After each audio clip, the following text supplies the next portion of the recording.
नमस्कार दोस्तों। तो सीधा आज क्लास को शुरू करते हैं बिना टाइम गंवाए। कल वाली क्लास में आपने अगर देख ली पहली क्लास तो सबसे बढ़िया, अन्यथा ये क्लास देखने से पहले खनिजों से संबंधित मैंने एक रिवीजन किया है जो अब तक की क्लासों में हमने पढ़ा है, तो उसको आप ज़रूर एक बार देख लेना ताकि यहाँ से आपके आज समझ में आ जाए। आज हम पढ़ेंगे राजस्थान में खनिज संपदा। ठीक है, तो पहला पॉइंट यहाँ ध्यान से सुनिए कि राजस्थान में जितने प्रकार के खनिज पाए जाते हैं उतने प्रकार के खनिज भारत के किसी भी राज्य में नहीं पाए जाते, इसलिए राजस्थान को खनिजों का अजायब घर कहते हैं। ठीक है, देखिए खनिज संपदा की दृष्टि से वैसे हम ये कह सकते हैं कि बाकी वन संपदा की दृष्टि से हमारे पास इतना कुछ नहीं है, लेकिन खनिज संपदा की दृष्टि से राजस्थान भारत के संपन्न राज्यों में आता है और राजस्थान में जितने प्रकार के खनिज पाए जाते हैं उतने प्रकार के खनिज भारत के अन्य किसी भी राज्य में नहीं पाए जाते, इसलिए राजस्थान को खनिजों का अजायब घर कहा जाता है। अब देखिए राजस्थान में कितने प्रकार के खनिज पाए जाते हैं, तो राजस्थान में 79 प्रकार के खनिज पाए जाते हैं। ठीक है, ये आंकड़ा माध्यमिक शिक्षा बोर्ड से लिया गया है। कई जगह आप 82 पढ़ोगे, लेकिन आपको माध्यमिक शिक्षा बोर्ड के अनुसार चलना है, तो हमें ये देखना है माध्यमिक शिक्षा बोर्ड के अनुसार 79 प्रकार के खनिज राजस्थान में पाए जाते हैं। इन खनिजों को दो श्रेणियों में वर्गीकृत किया जाता है। एक होते हैं प्रधान खनिज जो आय की दृष्टि से बढ़िया रहेंगे, और एक हो गए अप्रधान। 58 तो हमारे यहाँ पे है प्रधान खनिज और बच गए कितने 21 क्या है अप्रधान खनिज। याद रहे तो ठीक है, ज़्यादा इतना दिमाग में मत लेना, सिर्फ इतने याद रख लेना कि राजस्थान में 79 प्रकार के खनिज पाए जाते हैं। अब नो डाउट इतने प्रकार के खनिज और कहीं पे नहीं पाए जाते, तो इनको निकालने के लिए फिर खाने भी तो ज़्यादा खोदी जाएगी ना। तो राजस्थान में खानों के हिसाब से अगर हम देखें, खाने उत्खनन क्षेत्र के हिसाब से, तो हमारा भारत में पहला स्थान आता है। खानों की दृष्टि से हमारा कौन सा आता है? पहला आता है। अब होता है खनिज भंडार। भाई खनिज भंडार हमारे यहाँ पे क्या भारत में सबसे ज़्यादा है? नहीं, हम यहाँ पे सेकंड नंबर पे हैं।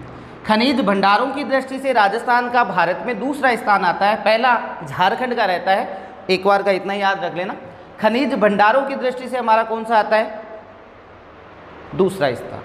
अब खनिजों की मात्रा कि साहब खनिजों की मात्रा के अनुसार, या कहते हैं कि खनिजों से मूल्य प्राप्त करने के अनुसार हमारा भारत में कौन सा स्थान है, तो खनिजों की मात्रा के हिसाब से ध्यान रखना हम चौथे स्थान पे आ जाते हैं, और मूल्य के मतलब मात्रा का मतलब हम उत्पादन जो कर रहे हैं उस हिसाब से, तो मात्रा के हिसाब से या मूल्य अगर कहीं पे भी आपको नाम मिले तो हम यहाँ पे आपको 4 नहीं करके 5वां कर देना। मात्रा और मूल्य के हिसाब से हमारा जो स्थान है वो कौन सा हो जाएगा? इसमें 5वां स्थान। ठीक है, मोटी मोटी सी बातें देख लो एक बार। खनिजों का अजायब घर कहते हैं 79 प्रकार के खनिज, सर्वाधिक खाने यहाँ पे हैं हमारे, लेकिन भंडार के हिसाब से हम दूसरे नंबर पे हैं, और मात्रा और मूल्य के हिसाब से भारत में हमारा स्थान कौन सा आता है? दोनों में ही कौन सा आ जाएगा? आपके 5वां स्थान आ जाएगा। ये सिंपल सी बातें हैं भाई, अकॉर्डिंग एग्जाम में तो ज़्यादा कुछ लेना देना नहीं है। इनमें से अगर काम की चीज़ कहें ना तो ये दो का कोई नहीं पूछता इतना, ये ज़रूर देख लेना। भंडार के हिसाब से हमारा कौन सा आता है? दूसरा स्थान है, और ये देख लेना कितने प्रकार के खनिज हमारे यहाँ पे पाए जाते हैं। अब अकॉर्डिंग राजस्थान की अगर मैं बात करूँ तो देखिए राजस्थान में अगर हम बात करते हैं तो राजस्थान में कल ही मैंने बता दिया था कि सर्वाधिक जो खनिज पाए जाते हैं या सर्वाधिक खनिज जो भंडार है वो उदयपुर में है। खनिज भंडार आपके राजस्थान में सबसे ज़्यादा कहाँ पर है? उदयपुर में। लेकिन प्रकार की अगर मैं बात करूं कि थोड़े प्रकार से सर्वाधिक प्रकार के जो खनिज निकलते हैं, सर्वाधिक प्रकार के, वो राजस्थान का जिला है कौन सा? भीलवाड़ा। भीलवाड़ा में सर्वाधिक प्रकार के खनिज निकलते हैं, इसीलिए भीलवाड़ा को कहा जाता है खनिजों का अजायब घर। यानी राजस्थान में खनिजों का अजायब घर कहलाता है कौन सा जिला? भीलवाड़ा। वहाँ उदयपुर मत कर देना। राजस्थान में खनिजों का अजायब घर कहलाता है आपके भीलवाड़ा, और राजस्थान में सबसे ज़्यादा जो आपके कह सकते हैं कि भंडार कहाँ है, तो हम कहेंगे उदयपुर में। बहुत बेसिक सी जानकारी है, हमें होनी चाहिए। ठीक है भाई, अब आ जाओ आगे। मोस्ट क्वेश्चन यहीं से शुरू हो जाता है अब आपके। यहाँ से आप देख लो, हम खनिजों का वर्गीकरण करते हैं और ये एग्जाम में पूछा जाता है, खनिजों का वर्गीकरण।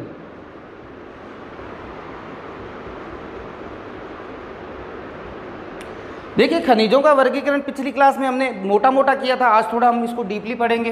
तो खनिजों का जो वर्गीकरण है उसमें ध्यान रखें, खनिजों को हम दो भागों में बांट सकते हैं। मुख्य रूप से दो भाग होते हैं, एक होते हैं धात्विक खनिज और एक होते हैं अधात्विक खनिज।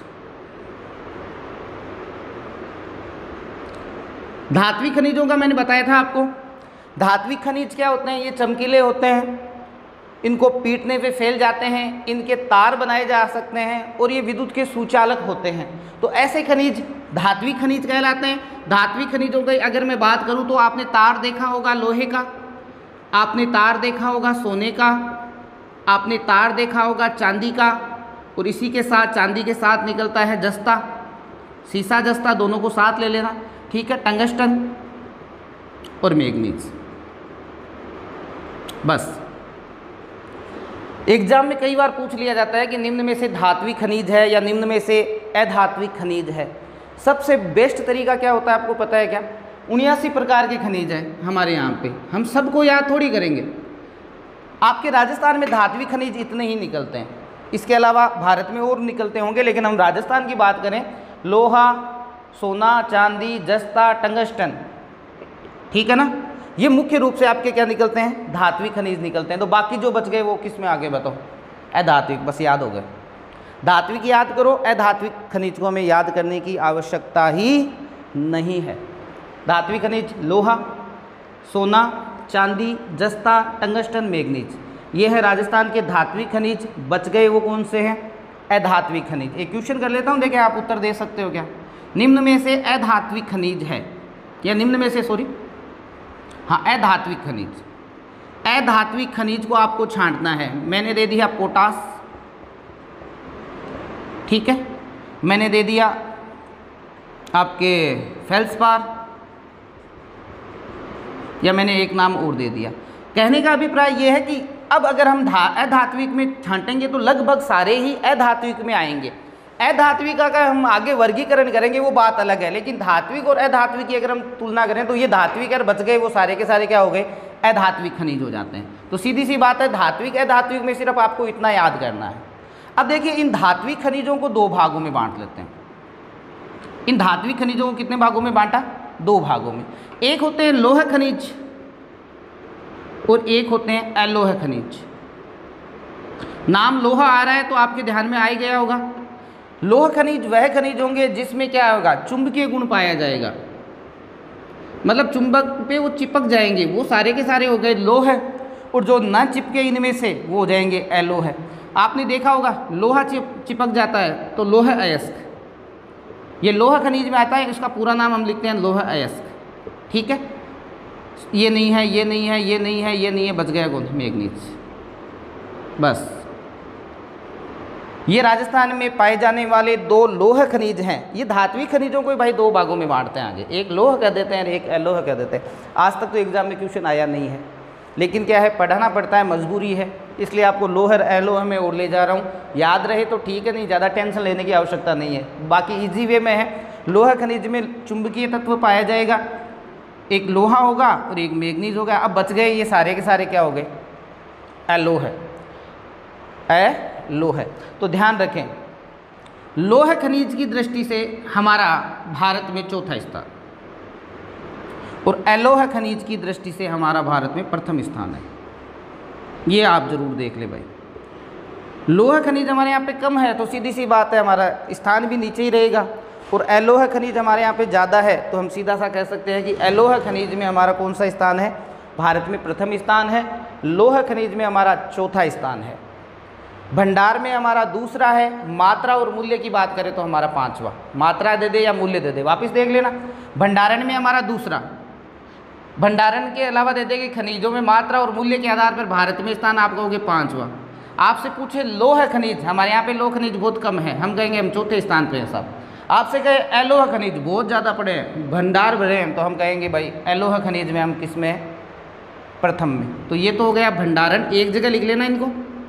भंडारण में हम दूसरे पे हैं। अगर हम कहें कि मात्रा और मूल्य के हिसाब से अगर हम देखें तो हम कौन से स्थान पे आ जाते हैं? 5वें में। चौथे पे किस पे हैं? चौथे पे हम लौह खनिज में। तो साहब फर्स्ट में किस में है? अलोह खनिज में, अलोह खनिज में। ठीक है, बस मोटी मोटी बात है, ये 4 आंकड़े आप देख लेना।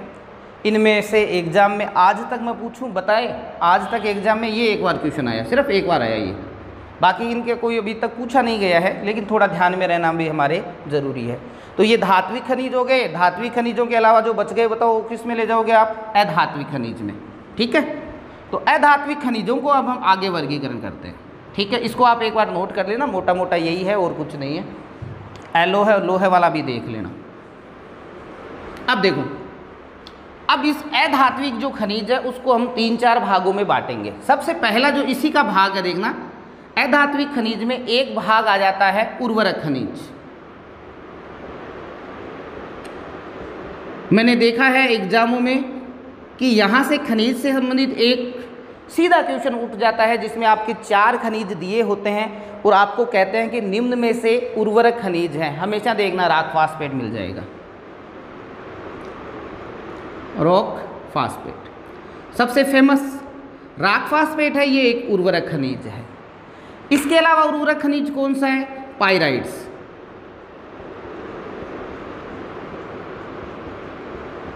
और कौन सा हो गया? हमारे नागौर में निकलता है जिप्सम। और कौन सा हो गया? पोटास। बस ये 4 खनिज आपको ध्यान रखने हैं। निम्न में से उर्वरक खनिज है, नो डाउट आपको वहाँ पे रॉक फास्फेट ही मिलेगा, आज तक का रिकॉर्ड है। रॉक फास्फेट नहीं मिलता तो हम 4 पे जाएंगे, तो रॉक फास्फेट, पाइराइट्स, जिप्सम और पोटास, ये चारों हमारे उर्वरक खनिजों में आते हैं, जिनका हम मुख्य रूप से जो प्रयोग है वो रासायनिक उर्वरक उद्योग में करते हैं। रासायनिक उर्वरक उद्योग अकॉर्डिंग एग्जाम कई बार पूछ ले आपसे, हालांकि पूछा नहीं गया ऐसा, कभी कोई क्वेश्चन नहीं आया, लेकिन आपसे पूछ ले कि निम्न में से वह खनिज जिसका उपयोग रासायनिक उर्वरक उद्योग में किया जाता है। तो उद्योग में आपको पता है कि उर्वरक उद्योग आ गया। अब उर्वरक उद्योग आ गया तो 4 ही खनिज होंगे, रॉक फास्फेट, पाइराइट्स, जिप्सम और पोटास। अब देखिए रॉक फास्फेट की जो सबसे बड़ी खान है आप यहीं पे लिखोगे झामर कोटड़ा। झामर कोटड़ा, झामर कोटड़ा उदयपुर। मेरे हिसाब से अब आपको ये रॉक फास्फेट ज़्यादा पढ़ने की आवश्यकता ही नहीं रहेगी। इसकी एक फेमस खान आपको याद रखनी है, झामर कोटड़ा। ठीक है भाई। पाइराइट्स ये हमारे पास में ही है, सलादीपुर। और सलादीपुर कहाँ पर है? सिक्कर में। जिप्सम ये हमारे नागौर, और नागौर में जो फेमस जगह है वह गोठ मांगलोद। गोठ मांगलोद बहुत ही ऐतिहासिक स्थान है गोठ मांगलोद। दधिमती माता जी का मंदिर है। दादीच जो ब्राह्मण हैं उनकी जो कुलदेवी है दधिमती माता, उनका मंदिर है। कहते हैं यहाँ देवी के घुटने की पूजा होती है। ये एक ऐतिहासिक कहानी है, कभी मौका मिलेगा तो मैं आपको ज़रूर बताऊँगा। और यहाँ पर एक स्तंभ है जो धरती से ऊपर है भाई, उसके नीचे से आप आराम से जो कोई भी धागा वगैरह निकाल सकते हो। इसीलिए इस देवी को कहते हैं अखिल भारतीय अधर शक्ति स्तंभ। अखिल भारतीय अधर शक्ति स्तंभ पीठ के रूप में पूजी जाती है, तो वो है आपके दधिमती माता। तो थोड़ा इसका भी ध्यान रखें। और कल की क्लास में मैंने आपको एक चीज़ और बताई थी, आप रिवीजन करना। देखें आपसे पूछ ले कि सबसे बड़ी खान कौन सी है जिप्सम की, तो आप कहोगे जामसर। जामसर कहाँ? बीकानेर। पोटास, इसका हाल ही के एग्जाम में काफ़ी बार क्वेश्चन पूछा जाता है। पोटास को आपको थोड़ा देख लेना है, ये उत्तरी राजस्थान में सबसे ज़्यादा पाया जाता है। अब आप उत्तरी राजस्थान में सबसे ज़्यादा पाया जाता है तो ज़िले बताओ। तो देखिए जिला बड़ा ही बड़ा कौन सा है उत्तरी राजस्थान में? बीकानेर है। बीकानेर के अलावा कौन सा है? चूरू है। चूरू के बाद छोटे ज़िलों में आ जाता है गंगानगर, और गंगानगर के बाद कौन सा आ जाता है? हनुमानगढ़। आप उत्तरी राजस्थान का याद रख लो कि भाई पोटास जो है उत्तरी राजस्थान में पाया जाता है। उत्तरी राजस्थान में जो बड़ा जिला होगा उसमें ज़्यादा पाया जाएगा, तो बड़ा जिला कौन सा है? बीकानेर। बीकानेर के बाद चूरू, चूरू के बाद गंगानगर और हनुमानगढ़। 4 जिलों का उसमें 4-4 जिले दिए हुए थे। दक्षिणी राजस्थान के 4 थे, उत्तरी राजस्थान के 4 थे, पूर्वी के थे और पश्चिमी के थे। जिनके ये ध्यान में था कि पोटास उत्तरी राजस्थान में पाया जाता है उनके लिए तो ये एकदम आसान सा क्वेश्चन हो गया। तो अब इन 4 खनिजों की अगर मैं बात करूँ ना, तो इनका बहुत कम हमें आगे पढ़ने को मिलेगा, क्योंकि लगभग अगर आपको ये ध्यान में है कि राग फास्फेट कहाँ है, तो ये झामर कोटड़ा में है। क्या बनती है इससे? खाद। तो आपसे कहते हैं फास्फेट बेनिफिशियन संयंत्र, फास्फेट बेनिफिशियन संयंत्र, खाद बनाने का कारखाना। नो डाउट आपको उत्तर क्या करना है? झामर कोटड़ा ही करोगे। फास्फेट नाम आते ही आपको क्या करना है? झामर कोटड़ा उत्तर करना है। जैसे झामर कोटड़ा के बाद जैसे मैं आपको एक और चीज़ बता देता हूँ इसमें, जैसे आ जाए उदयफास, उदयफास, ये उदयपुर, और फास का मतलब फास्फेट, तो यहाँ से जो खाद निकलती है उसका नाम है उदयफास। फास से फास्फेट याद कर लो, तो उदयफास का आपको थोड़ा सा ध्यान रखना है। तो उर्वरक खनिज को नोट कर लो, कन्फर्म क्वेश्चन यहीं से आ जाता है, नो डाउट अच्छे क्वेश्चन है। पाइराइट्स सलादीपुर सीकर, अब वही बात आ गई, पाइराइट्स बेनिफिशियन संयंत्र, खाद बनाने का कारखाना, आप सलादीपुर सीकर कर दो। जिप्सम को हमें थोड़ा डीपली पढ़ना पड़ेगा, पोटास को इसके अलावा पढ़ने की कोई आवश्यकता नहीं है, ठीक है। पाइराइट्स को इसके अलावा पढ़ने की कोई आवश्यकता नहीं है। इनको हम थोड़ा और, जैसे मैंने 2 चीज़ें बताई, इसके बारे में थोड़ा और हम चर्चा करेंगे। तो ये 2 खनिज पढ़ने लायक है आगे। बाकी आपको पाइराइट्स का सिर्फ सलादीपुर सीकर याद रखना है, और पोटास जो है वो उत्तरी राजस्थान में पाया जाता है, बीकानेर, चूरू, गंगानगर और हनुमानगढ़। ये हो गए उर्वरक खनिज। अब देखिए एक चीज़, थोड़ा सा आप राजस्थान के भौतिक भूभाग में जाओगे, जो हमने क्लासें ली थी, तो उसमें हमने पढ़ा था कि ये जो पश्चिमी मरुस्थल है, ये तैतीस सागर का अवशेष है। इसके मुख्य का आप कैसे बता सकते हो? तो हमने कहा था अवसादी चट्टानों की उपलब्धता, अवसादी चट्टानें पढ़ा होगा आपने, रिवीजन ही है एक तरह का। और अवसादी चट्टानों से जो खनिज पाए जाते हैं वो हमेशा ध्यान रखें, वो होंगे आपके ऊर्जा खनिज। तो अवसादी चट्टानें पश्चिमी राजस्थान में पाई जाती है। तो ये पश्चिमी राजस्थान में ऊर्जा के जितने भी खनिज हैं, ये वर्गीकरण है अधात्विक खनिजों का। ऊर्जा में आपको पता है पेट्रोलियम, मोटा मोटा सबको पता है आपको। कोयला, तो कोयले का ध्यान रख लेना, किससे प्राप्त होता है? अवसादी चट्टानों से। नंबर 3 प्राकृतिक गैस, प्राकृतिक गैस। तो ये प्राकृतिक गैस, कोयला और पेट्रोलियम, ये तीनों के तीनों किसका उदाहरण माने जाते हैं आपके? आप सीधा सा कह दोगे कि ये भाई सारे के सारे ऊर्जा के खनिज हैं। तो वर्गीकरण मोटा मोटा इतना ही होता है।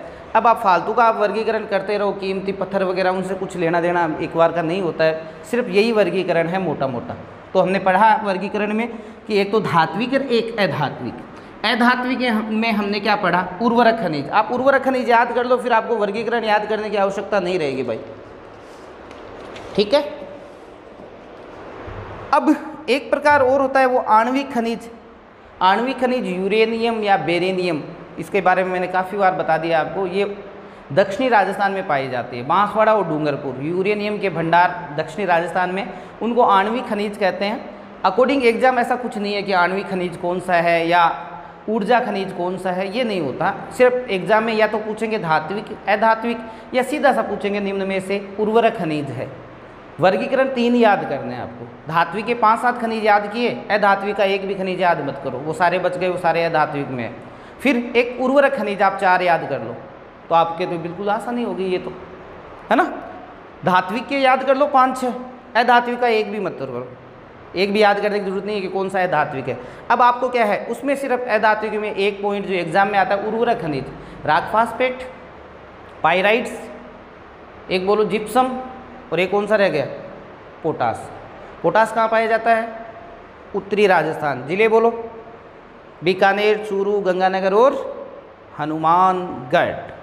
अब अगला एग्जाम के क्वेश्चन के तरीके में से ये पूछा जाता है राजस्थान के एकाधिकार वाले खनिज, और इसमें नो डाउट एकाधिकार का मतलब है कि लगभग हम 90 या एक तो कुछ खनिज ऐसे हैं जो 100% यहाँ से निकलते हैं, और कुछ ऐसे खनिज हैं जो 90+ हमारे यहाँ से निकलते हैं। तो हम एकाधिकार रखते हैं, पूरे राजस्थान में सबसे ज़्यादा यहीं से निकलते हैं।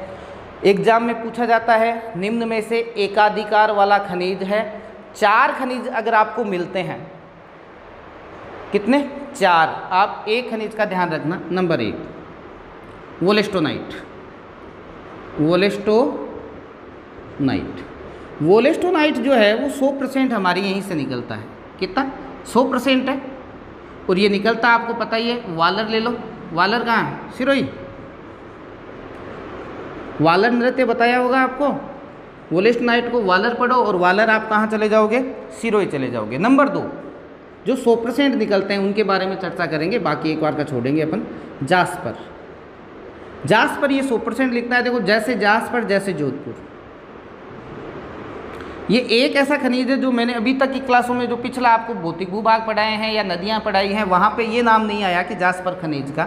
जास्पर ये जोधपुर से निकलता है, 100% हमारे यहीं से निकलता है। नंबर 3 तांबड़ा। तांबड़ा जिसको आप रक्तमणि कहते हो, जिसको आप गार्नेट कहते हो, ये जो तांबड़ा एक कीमती पत्थर है ये भी आपके 100% हमारे यहाँ से निकलता है। नदियाँ पढ़ी होगी, जब मैंने बनास नदी पढ़ाई थी मैंने कहा था बनास नदी का एक त्रिवेणी संगम होता है, बनास, खारी और डाई।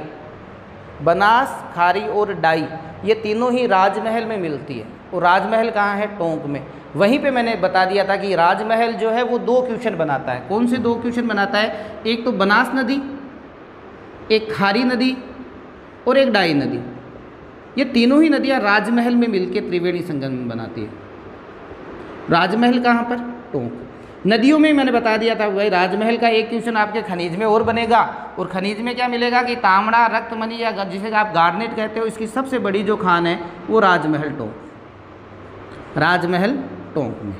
तो ये राजस्थान के एकाधिकार वाले खनिज 3 तो हो गए जो 100% रूप से हमारे यहीं पे पाए जाते हैं। ये उधर वाला भी याद कर लेना, ये भी याद कर लेना, ठीक है। वोलेस्टोनाइट, वोलेस्टोनाइट को मैंने बताया था वालर पढ़ोगे, वालर नृत्य सिरोही का, तो वोलेस्टोनाइट सिरोही।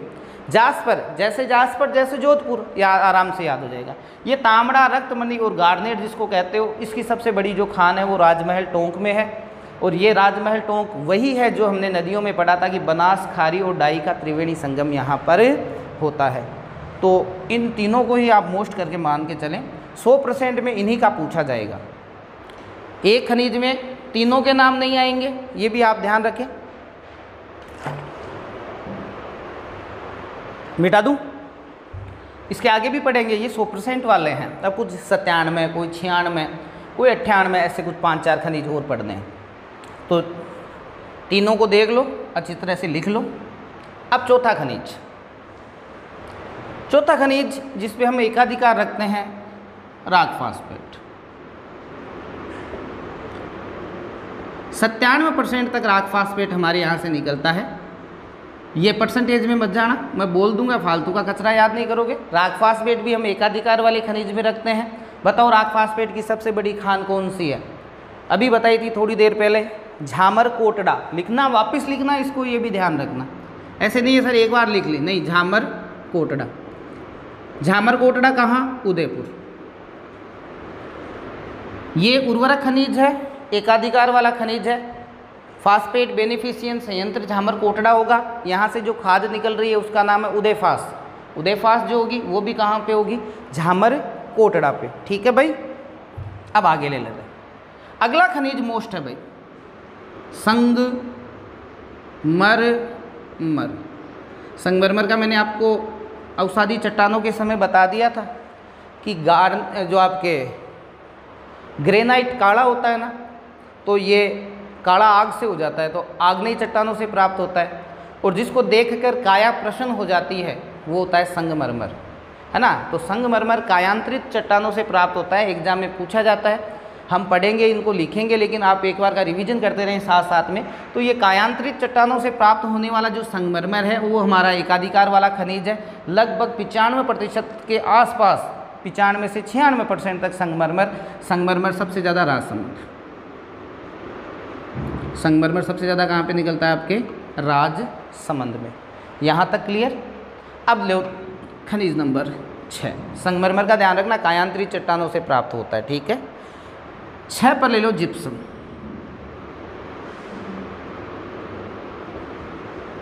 एग्जाम में आपको कभी ये नाम नहीं मिलेगा,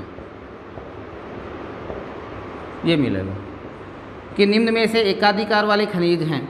तो वहाँ पे क्या होता है, चौथे 3 या 4 नाम देते हैं। जैसे वो आपको दे देते हैं जस्ता, ठीक है, वोलेस्टोनाइट, सेलेनाइट।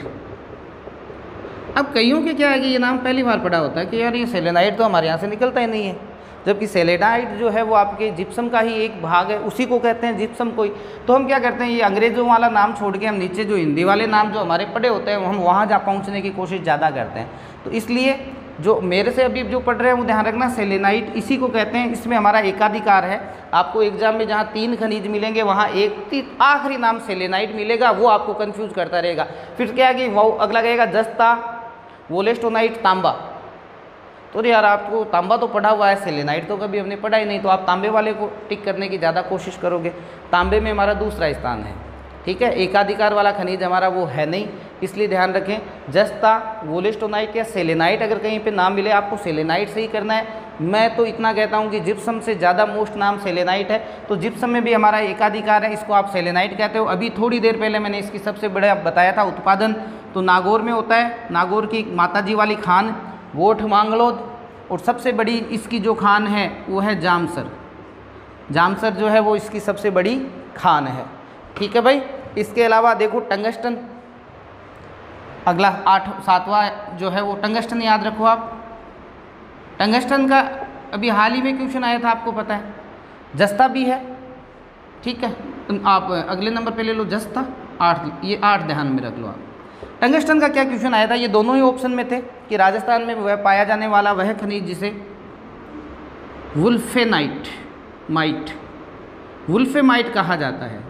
तो यहाँ पे फिर समस्या इन 2 में हुई थी कि यार दोनों में है एकाधिकार तो, लेकिन ये वुल्फेमाइट किसको कहा जाता है। तो वुल्फेमाइट किसको कहा जाता है ये आपको याद रखना है, टंगस्टन को कहा जाता है। और जस्ते में भी हमारा सबसे ज़्यादा एकाधिकार है, सबसे बड़ी खान जो है वो जावर।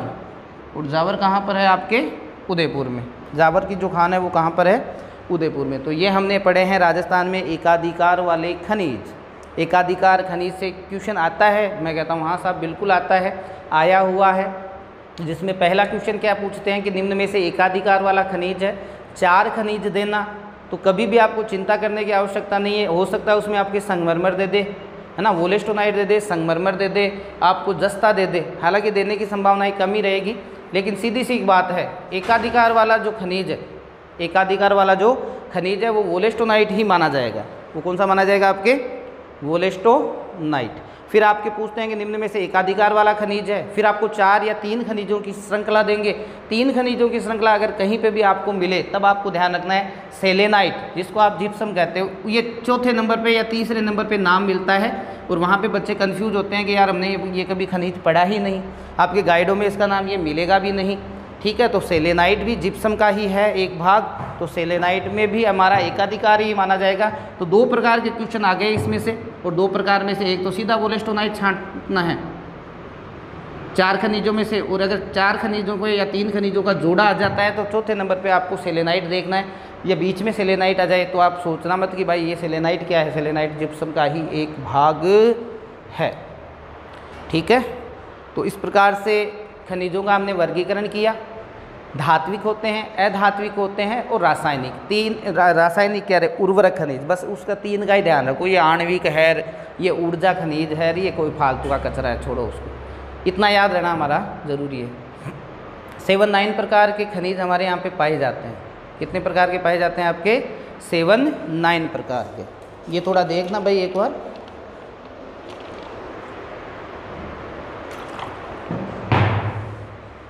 जो 7-9 प्रकार के पाए जाते हैं उसमें एक क्वेश्चन आया था 2021 का ही कोई एग्ज़ाम था। उसमें पूछा गया था कि राजस्थान में कितने प्रकार के खनिजों का दोहन किया जाता है। 57 प्रकार। सबका दोहन नहीं किया जाता, उसमें पहला ऑप्शन ये था। और एग्जाम में क्वेश्चन क्या पूछा था कि राजस्थान में निम्न में से कितने प्रकार के खनिजों का दोहन किया जाता है। तो दोहन का नाम आ जाए तो, या आ जाए क्या, आ सकता है दोहन आपको 57 खनिजों का ही करना है। मिलते हमारे यहाँ लगभग 80 हैं, हम निकालते कितने हैं, 57। तो 57 प्रकार के खनिज हमारे यहाँ से निकाले जाते हैं। अब एक एक खनिज को पढ़ लेते हैं थोड़ा।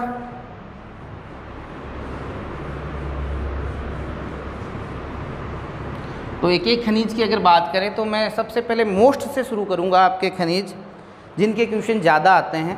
अब उस खनिज का एक क्वेश्चन है जो बार बार रिवीजन होता है, ध्यान से सुनना, आप अपने मन में उत्तर देना वो जिला कौन सा है। क्वेश्चन क्या था कि मिट्टी की लवणता को कम करने वाला खनिज, मिट्टी की लवणता को कम करने वाले खनिज के सर्वाधिक भंडार किस जिले में है। अब देखो खनिज का नाम नहीं दिया, आपको कहा कि मिट्टी की लवणता को कम करने में प्रयोग आने वाला, मिट्टी की लवणता को कम करने में प्रयोग आने वाला खनिज के सबसे ज़्यादा भंडार आपके किस जिले में है। तो इसमें सीधा आपको देखो खनिज की विशेषता देके और जिला पूछ लिया, और उसमें ऑप्शन था, 4 ऑप्शन थे, और हमारा उत्तर था नागौर, पटवार में आया था ये। तो मिट्टी की लवणता को कम करने वाले खनिज का नाम है जिप्सम। कौन सा खनिज पढ़ेंगे अब, जिप्सम। तो पहला खनिज हम पढ़ रहे हैं जिप्सम। देखिए जिप्सम, इसके सबसे पहले हम जैसे ही नोट तैयार कर रहे हैं, एक तो सबसे पहले जिला जिसमें हम सबसे ज़्यादा निकल रहे हैं, तो जिप्सम के सबसे ज़्यादा भंडार नागौर में है, तो एक तो हमने ऐसे लिख दिया। अब इसके उपनाम लिख दो। उपनाम में देखो इसको हरसोट कहते हैं, और हमारे नागौर में इसको कहते हैं खड़ी, खड़ी के नाम से भी इसको जाना जाता है, क्योंकि नागौर में हमारे भंडार बहुत ज़्यादा है। कहीं पूछ ले आपसे कि जिप्सम को नागौर में स्थानीय भाषा में क्या कहते हैं, इसको खड़ी कहते हैं, खड़ी। हमारे यहीं ये खड़ी लेके आओ भाई, खड़ी। तो खड़ी और हरसोट, इसको 2 उपनामों से जाना जाता है।